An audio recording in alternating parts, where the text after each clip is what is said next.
Hello friend, KP learning tutorial में आपका स्वागत है। आज का हमारा टॉपिक है यूक्लिड विभाजन प्रमेयिका। मतलब कि यहाँ पे थोड़ा मिस्टेक है, इसको ठीक कर लिया जाए पहले। इसमें यूक्लिड डिवीजन मेथड पढ़ेंगे हम, जो क्लास 10th के यूपी बोर्ड में पहला चैप्टर है।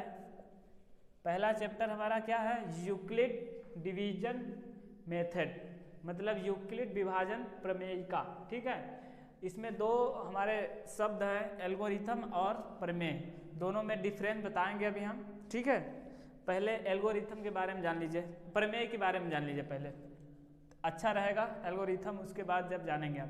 प्रमेय आप जानते हैं, जैसे कि प्रमेय एक ऐसा समझ लीजिए कि सिद्ध किया हुआ स्टेटमेंट रहता है। जैसे आप जानते हैं, सर्किल के बारे में देख लीजिए बस। यहाँ पे जानते हैं आप कि किसी भी अर्धवृत्त में बना कोण हमेशा क्या होता है? समकोण होता है। ये जानते हैं, ये क्या है? एक प्रमेय है। क्या जानते हैं आप? प्रमेय है। लेकिन एल्गोरिथम क्या होता है? एक खास प्रकार की स्टेप बाय स्टेप, एक समझ लीजिए स्टेप बाय स्टेप बढ़ने के, क्वेश्चन में बढ़ने का जो स्टेप बाय स्टेप है, क्रम है अपना, उसको एक खास नाम दिया गया है। केवल यूक्लिड एक हमारे मैथमेटिशियन थे, उनके द्वारा एचसीएफ निकाला जाता है इस चैप्टर में, हाईएस्ट कॉमन फैक्टर। उन्होंने अपने जिस तरीके से एचसीएफ को निकाला स्टेप बाय स्टेप, उसमें एचसीएफ निकालने में जिस स्टेप का प्रयोग किया, उस अपने स्टेप को उन्होंने क्या दिया नाम? एल्गोरिथम। जबकि प्रमेय हम जानते हैं क्या है? ये ऑलवेज क्या होता है? ट्रू होता है। ये एक के लिए सही है, तो एक ऐसा एस्टीमेट होता है, इसके द्वारा हम किसी भी क्वेश्चन को लगा सकते हैं। जबकि ये एल्गोरिथम जो होता है एक खास प्रकार की टेक्निक है, जिसमें हम क्वेश्चन को स्टेप बाय स्टेप करते हैं। ये यूक्लिड जो मैथमेटिशियन थे, उन्होंने अपने इस विधि को क्या नाम दिया? एल्गोरिथम। ठीक है, बस दोनों में बस यही अंतर है, और कोई अंतर नहीं है। इनके चैप्टर में आप जाने से पहले एक थोड़ा सा आपको बताना चाहते हैं। इनका एक फार्मूला, जैसे आप जानते हैं, जब द्विघात समीकरण पढ़ते हैं तो x square b x plus c बराबर 0 से तुलना करते हैं। तो ए का जो एक्स स्क्वायर का गुणांक होता है, जो एक्स का गुणांक होता है, उसे लिखते हैं। जैसे एक्स स्क्वायर गुणांक यहाँ कुछ नहीं, तो एक है, यहाँ पे क्या है? बी है। ठीक है, और यहाँ पे कांस्टेंट क्या है? सी है, सिंबल के साथ। लेकिन इन्होंने एक अपना दिया है फार्मूला ही नहीं है, लेकिन बस एक उसी टाइप का जो हमारा क्वेश्चन रहेगा, उसी जैसे किसी भी धन पूर्णांक, दो धन पूर्णांक बी ए और बी है, तो उनमें उसको जब हल करेंगे एचसीएफ निकालते समय, ये रहेगा। इस टाइप का हमारा एक फ्रेम बनेगा, जहाँ पर हमें आर नहीं, सी नहीं, आर रहेगा। और जो आर हमारा क्या है? शेषफल है। क्यू हमारा भागफल है। और जो ये है, ये हमारा क्या है? भाजक है। और ये क्या है? भाज्य। जैसे आप पढ़े होंगे पिछली क्लास में कि भाज्य बराबर होता है, क्या होता है? भाजक गुणे भागफल प्लस शेषफल। ये उसी टाइप का एक रूप दिया गया है। इन्होंने अल्फ़ाबेट के माध्यम से समझाया है, हमने अभी तक इसके बारे में जाना है। इसका प्रयोग होगा जहाँ पर ये आर हमेशा क्या रहेगा? हमारा आर हमेशा 0 के बराबर, और 0 से क्या, आर का मान 0 के बराबर हो सकता है या 0 से बड़ा हो सकता है, लेकिन कभी भी बी से बड़ा नहीं होगा, हमेशा बी से छोटा। क्यों? क्योंकि यदि हमारा जब शेषफल, आर मतलब क्या है? शेषफल। शेषफल यदि हमारा बड़ा हो जाएगा भाग देने वाले से ही, तो क्या होगा? शेषफल उसे कह ही नहीं सकते हैं। आप क्या कर सकते हैं? अभी तो उसमें भाग जाएगा, इसलिए हम कभी भी बी का मान शेषफल से बड़ा नहीं हो सकता। मतलब बी का जो आर का जो मान होगा, बी से कभी बड़ा नहीं होगा। बी हमारा यहाँ भाजक है, आर हमारा शेषफल है, ए हमारा भाज्य है, और क्यू हमारा भागफल है। ये स्टेटमेंट है, इसी को बस इन्होंने इस टाइप में लिखा है। इसके माध्यम से चलिए आज हम पहला क्वेश्चन करेंगे। ठीक है, ये हमारा पहला क्वेश्चन है इसको हमें HCF निकालनी है, लेकिन ये HCF शर्त यहाँ पे है, कंडीशन यूक्लिड विभाजन प्रमेयिका विधि से हमको HCF निकालना है। आज तक अपने पढ़ा होगा गुणनखंड विधि से, पिछली क्लास की बात कर रहे हैं, अभी की नहीं। दूसरा पढ़ा होगा मेथड भाग विधि,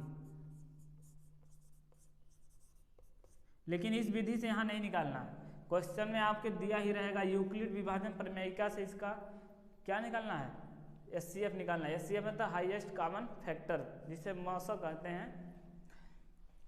HCF तो आप जानते ही होंगे, ऐसी बड़ी से बड़ी संख्या जो इन दोनों नंबरों को क्या करे, विभाजित करे, उसी संख्या को क्या कहते हैं, मौसा कहते हैं। इसका निकालना है इस विधि से, यूक्लिड विधि से। तो हम क्या करेंगे, पहले जो भी इसमें सबसे बड़ा नंबर रहता है ऐसे लिख लेते हैं, पहले दिखा देंगे इसको ऐसे, ठीक है।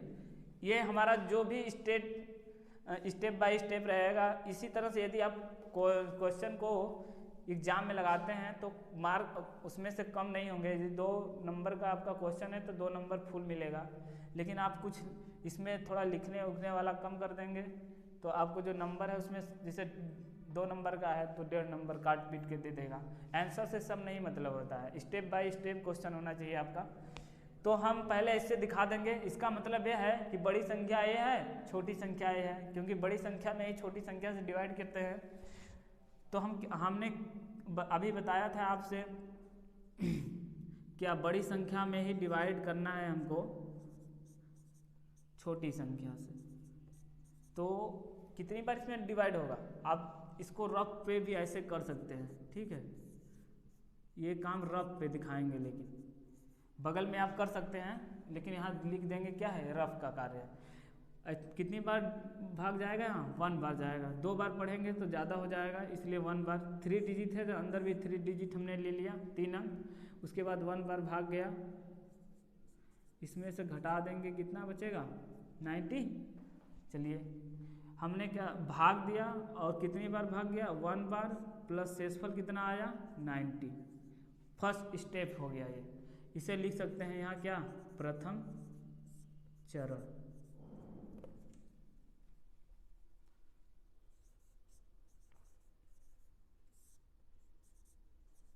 प्रथम चरण में हमने क्या किया, इस टाइप से लिखा। अब क्या होता है, दूसरे चरण में क्या होता है, इस नंबर को यहाँ छोड़ देते हैं। ये नंबर हमारा जो है इधर आ जाता है 135, और अब इसको किस नंबर से डिवाइड करते हैं, इसके शेषफल से।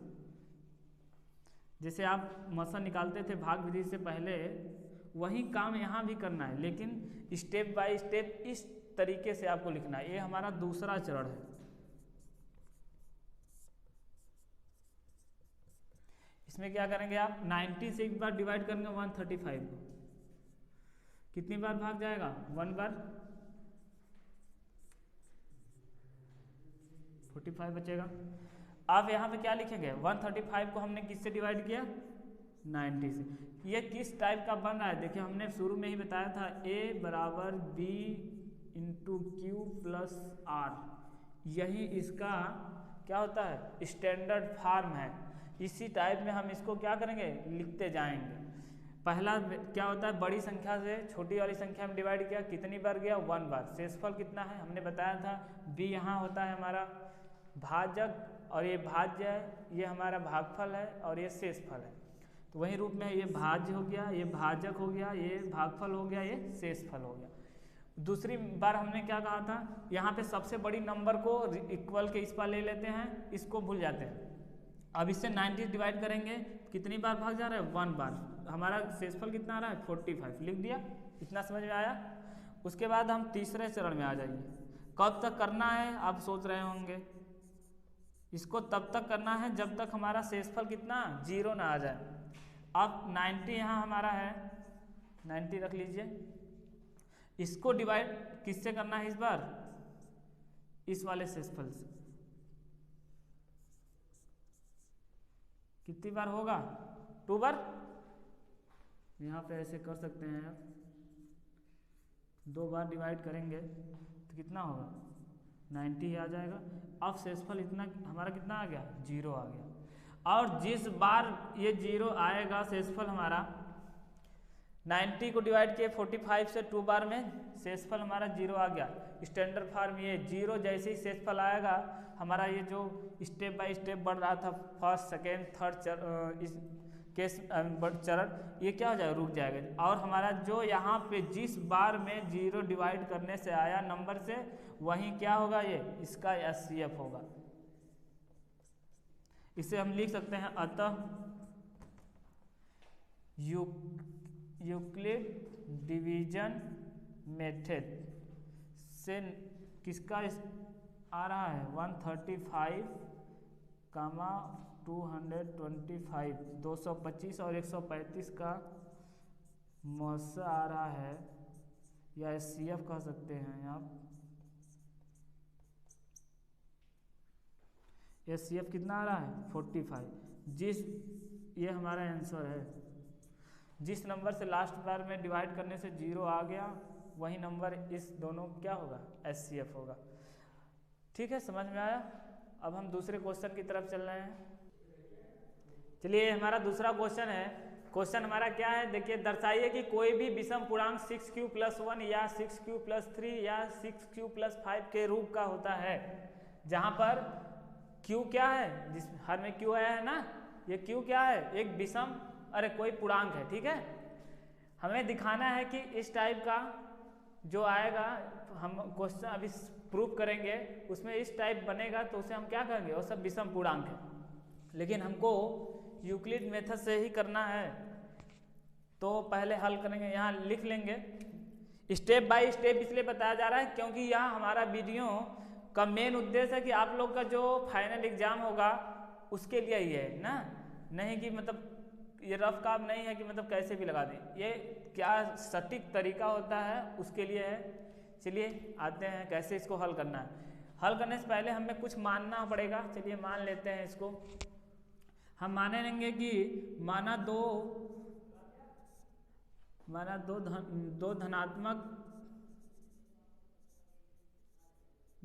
धनात्मक पूर्णांक A एंड B के लिए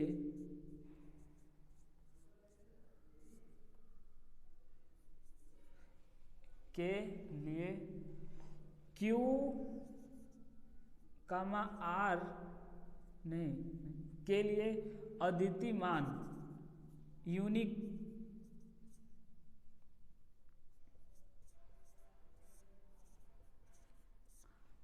Q, R इस प्रकार हैं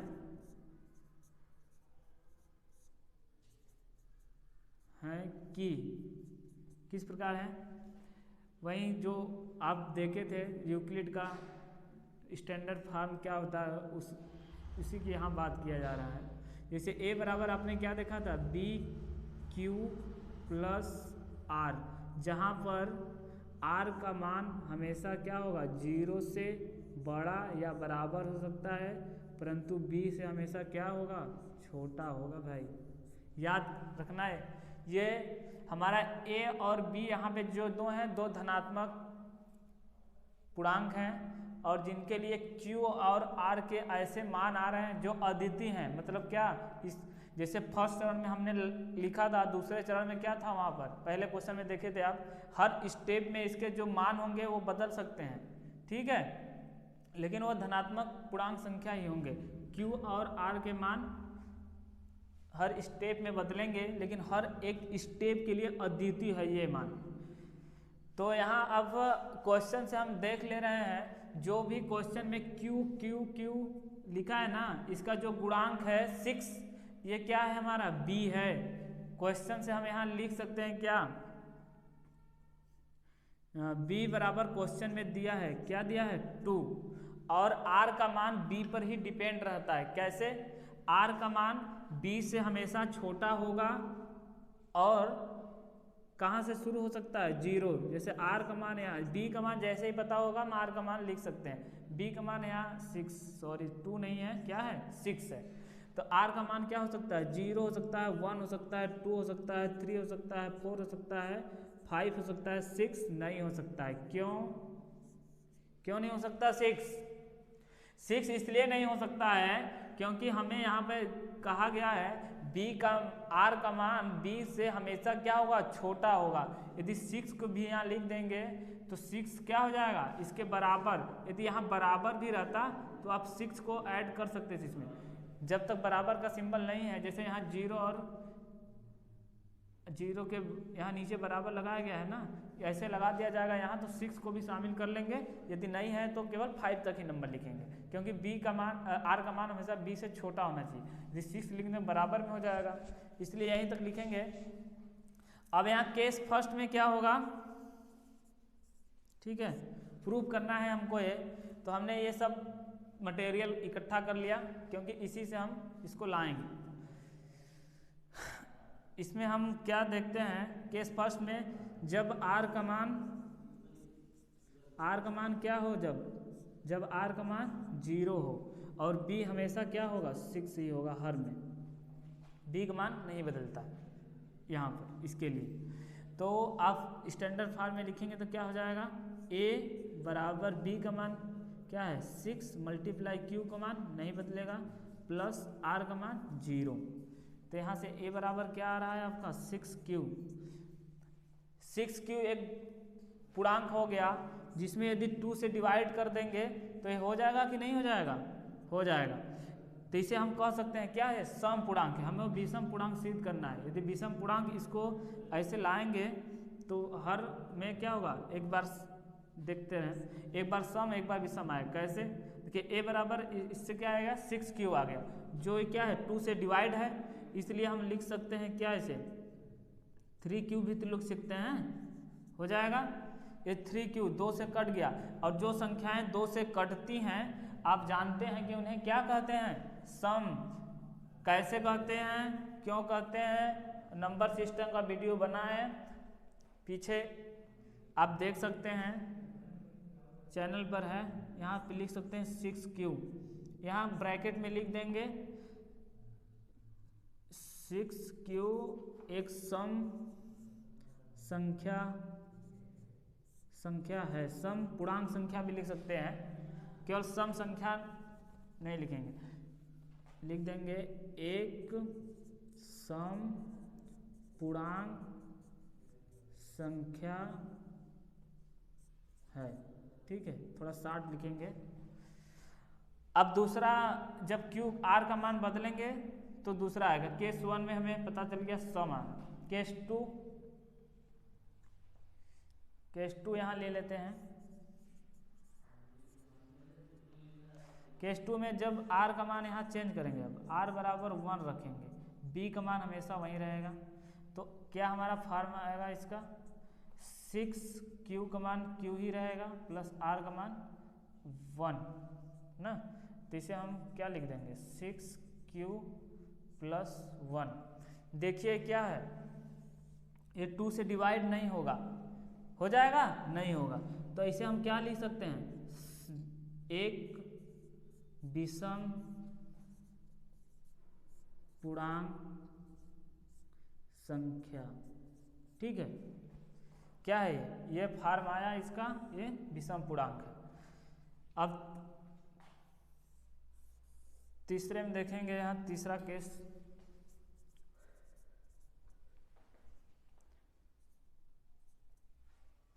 r का बार, इस बार r का मान 2 रखेंगे, r इज इक्वल टू क्या रखेंगे 2,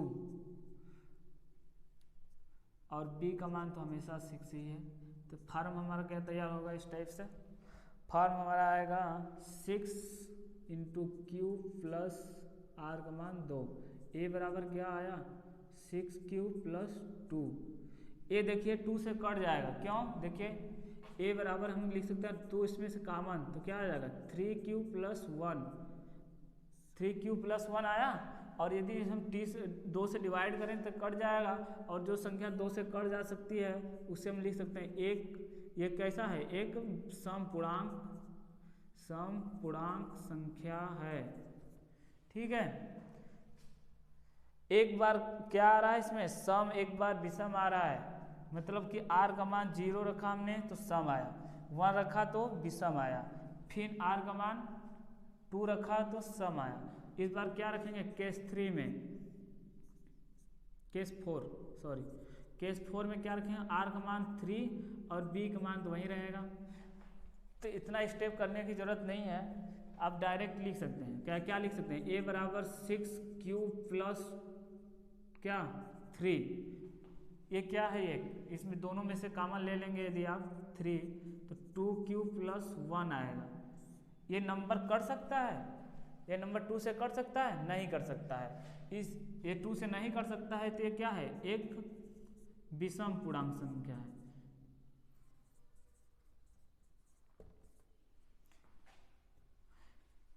देख रहे हैं आप, स्टेप फर्स्ट पे हमने 0 रखा तो सम पूर्णांक आया, r का मान 1 रखा तो विषम पूर्णांक आया। एक बार सम आ रहा है, एक बार विषम आ रहा है। केस 4 में ये मान किस पे निर्भर कर रहा है, r के मान पर। यदि r का मान हम जब सम रख रहे हैं, 0 को छोड़ दिया जाए तो सम आ रहा है, और जैसे r का मान विषम संख्या रख रहे हैं तो उसमें विषम आ रहा है। आप यहाँ देख रहे होंगे केस 5 में देख लीजिए क्या आ रहा है। देखिए यहाँ पर हमको इससे मतलब था, क्वेश्चन हमारे कह रहा था दर्शाइए कि कोई भी विषम पूर्णांक 6q प्लस 1 या 6q प्लस 3 या 6q प्लस 5 का ही रूप का होता है। तो देखिए 6q प्लस 1 विषम पूर्णांक आया, फिर 6q प्लस 3 यहाँ आया, एक विषम पूर्णांक आया, और तीसरी बार हम जब इसका मान विषम पूर्णांक में निकालेंगे तो 6 प्लस 5 आएगा, 6q प्लस 5 आएगा। अब देख लीजिए केस 5 में हमारा क्या होगा, r का मान यदि 4 रख देते हैं और b का मान तो वही रहेगा, तो a बराबर क्या आएगा यहाँ 6q प्लस 4, इसमें दोनों में से 2 कॉमन ले सकते हैं आप, तो 2 आ जाएगा, तो ये 3q प्लस 2, ये 2 से कट जाएगा, इसलिए आप इसे लिख सकते हैं क्या, एक सम पूर्णांक संख्या है। ठीक है, ये 2 से कट जाए तो सम पूर्णांक संख्या हो गया। अब केस 5 के जगह आप केस 6 में देखिए क्या हो रहा है।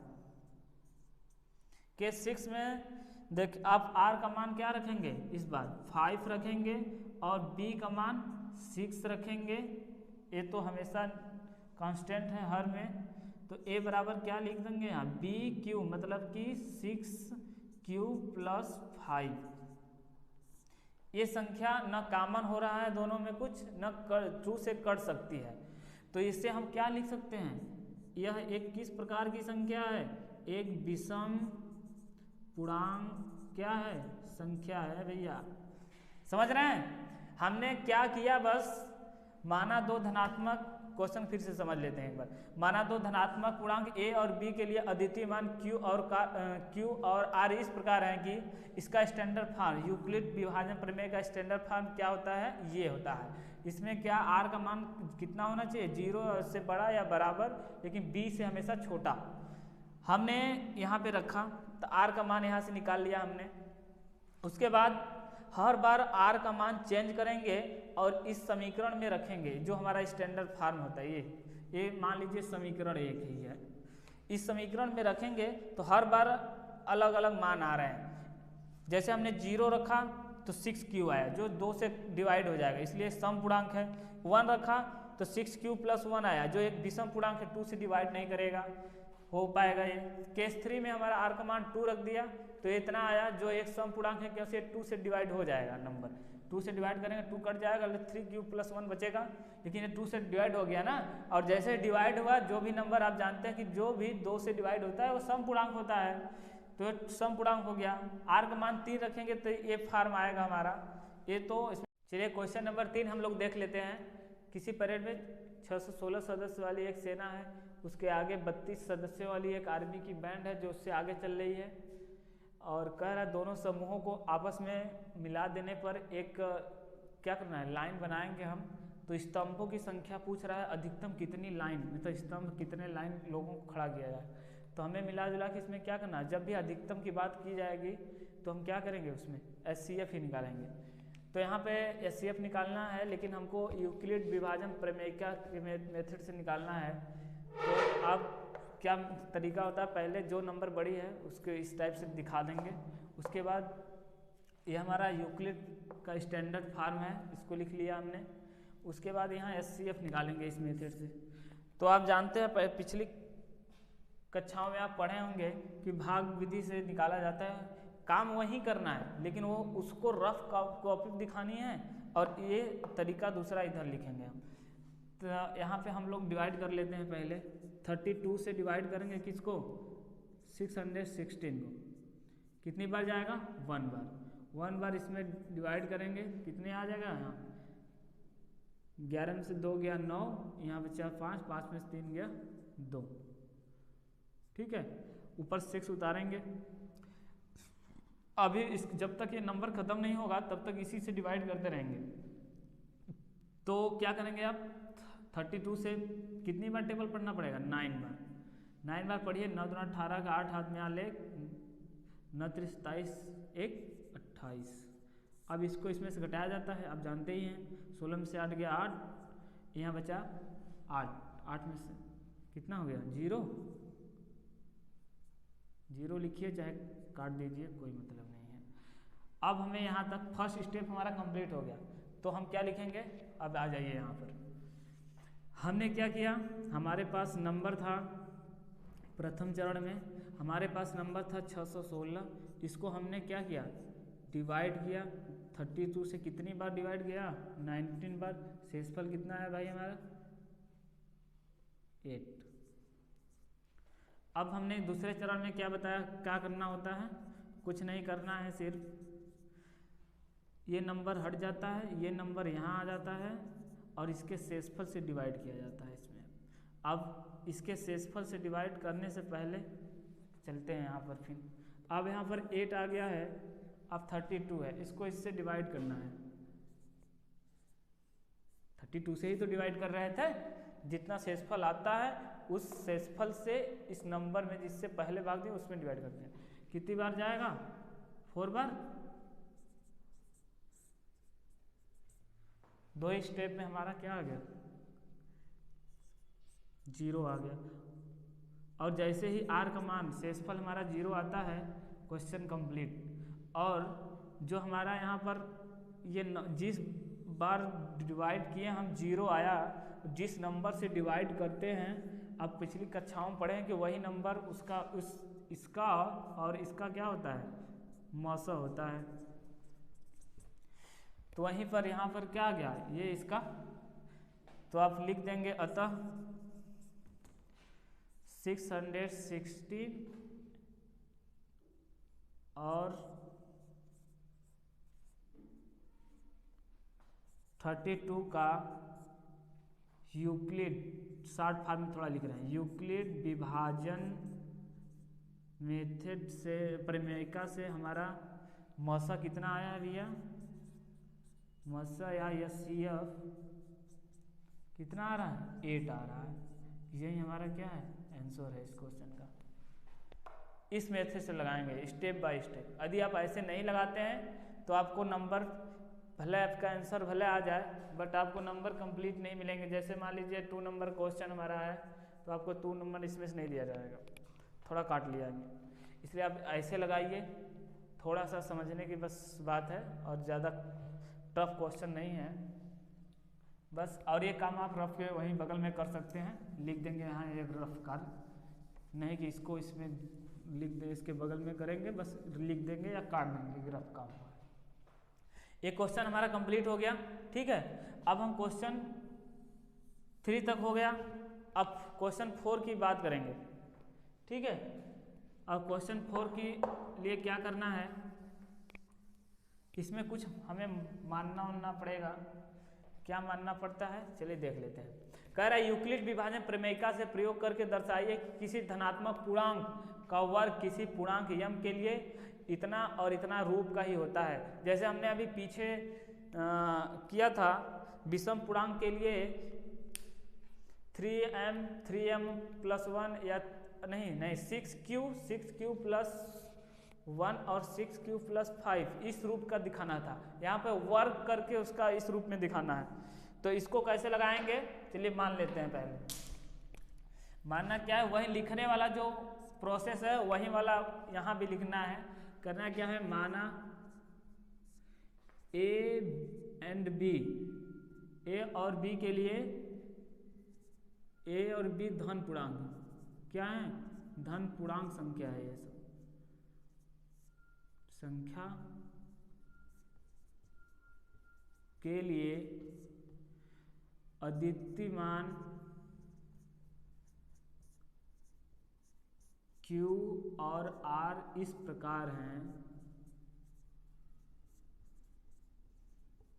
किस प्रकार हैं कि A equal to b q plus r, जहाँ पर R का मान हमेशा क्या होगा, 0 के बराबर हो सकता है या तो फिर 0 से बड़ा हो सकता है, लेकिन कभी भी B से बड़ा नहीं होगा, कि B से हमेशा छोटा रहेगा। इतना आपको इस टाइप के क्वेश्चन जैसे ही दिखे आपको इतना चीज हर में लिखना पड़ेगा, ये कॉमन है एकदम। इसके बाद हम क्या करेंगे, यहाँ पर जैसे भी हमें क्वेश्चन में देख लीजिए 3m प्लस 1 है, ये सब जैसे जहाँ पे लिखा है यहाँ से अब ये जो कॉमन नंबर दिख रहा है 3 ये b का मान है और r का मान यहाँ से हम निकाल सकते हैं, क्या होगा, जैसे ही b का मान पता हुआ r का मान क्या करेंगे, r का मान किससे 0 और 0 से लेकर b से छोटा, b का मान 2 है तो 0 कौन कौन हो सकता है, 0 और 1, 2 को नहीं लिखेंगे क्योंकि 20 का मान r का मान b से हमेशा छोटा होगा। चलिए अब इसको रख लेते हैं इसमें। केस फर्स्ट में क्या होगा अपना, r बराबर 0 रखेंगे और b बराबर 2 रखेंगे तो क्या हो जाएगा, a equal to b q, मतलब 2 स्टैंडर्ड फॉर्म में जब लिखना होगा 2 इंटू क्यू का मान यहाँ पर क्या है, कुछ नहीं है, q ही रख लेंगे, प्लस लिख देंगे यहाँ q एक धनात्मक पूर्णांक है, q प्लस r का मान 0, तो एक आया किस टाइप का 3 है, b का मान 3 है ना, 3q, जहाँ q यहाँ लिख देंगे, जहाँ q एक धनात्मक पूर्णांक, ठीक है। फर्स्ट केस में हमें क्या पता चला ये, अब 3q का हम यहाँ क्या मान सकते हैं, अरे मानेंगे नहीं, अभी यहाँ कह रहा तो वर्ग करना है ना, तो यहाँ लिख दें दोनों साइड का स्क्वायर करने पर, दोनों पक्षों का वर्ग करने पर, ठीक है, इतना तो समझ में आया होगा।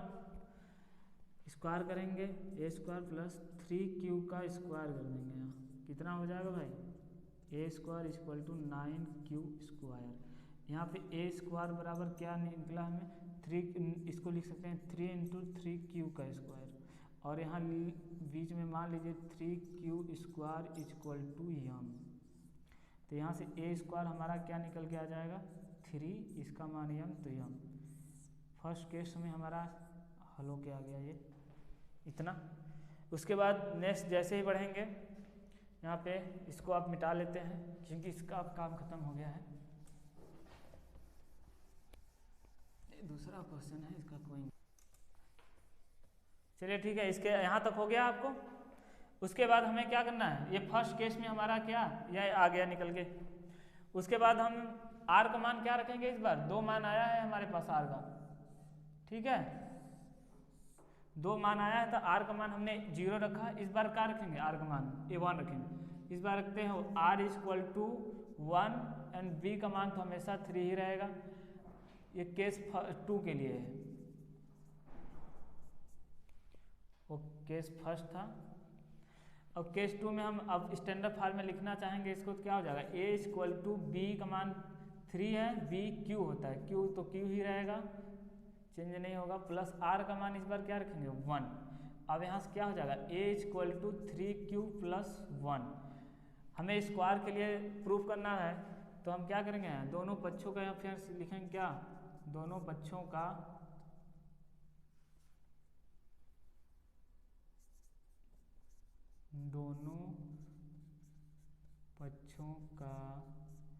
वर्ग करने पर,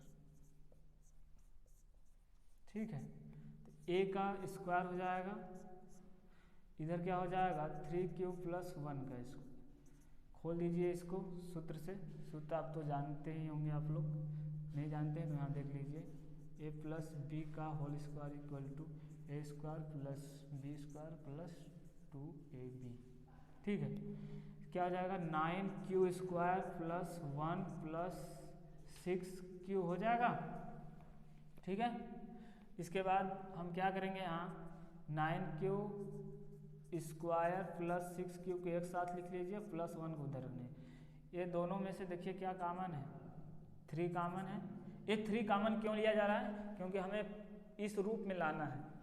तो यहाँ से हो जाएगा 3q square plus 2q plus 1, ऐसे लिख सकते हैं। और यहाँ फिर हम क्या लिख रहे हैं, मान लेंगे इसको, माना ये अलग है, माना क्या 3q square plus 2q equal to m। ठीक है, यहाँ पे इसको मान रख लेंगे तो क्या हो जाएगा 3m प्लस 1। दोनों केस में हमने देखा कि इस बार को हल किए तो 3q को मान लिए थे हम, तो हमने 3m आ गया था यहाँ से। और दूसरा केस में जब r का मान 1 और b का मान 3 रखे तो हमारा ये हल होके ये आ गया एक स्क्वायर।